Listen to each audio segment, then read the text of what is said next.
ngayon ay talagang nababagay. Ang sangaya'y tatapok sa ngalan ng balagtasan. Dapat ba o hindi dapat lumahok sa halalan ang dakilang boksingero Manny Pacquiao ang pangalan? Kaya't sino ang narito sa pagtula ay may hilig. Aking inayahang pumagit ng buong kisig. Ang nais ko sa pagbigkas ay may rima at may hilig. Yaong tula kong pakinggan lumilikha pa ng awit. Dito ito inyong patunayan sa larangan ng panibig. Tayo mga Sumasagot sa pangalan ni Balagtas sa makatanlog ng banto. Iyang inyong paanya ay tinatanggap kong malugod. Payag ako na si Pacquiao sa halalan ay lumahok.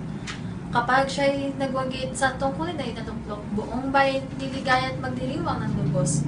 Idolo ng Pilipino at si Manny ay kilala na may pusong makatao at kabutihay kitang-kita.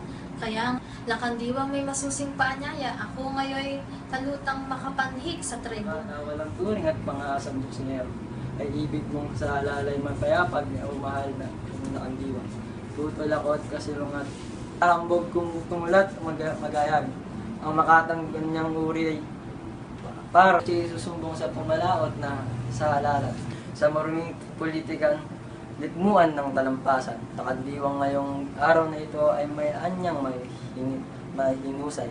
Kung ako ay tinatanggap Itong palitong dapat ang unang itatampok na si Manny ay tutulong sa halal ay makilaho.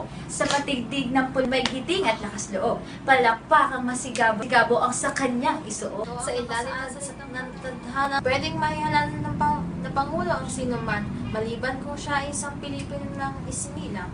Botante siyang rehistrado sa Pilipinas ang tirahan at magsulat at magbasa si Pacquiao yan.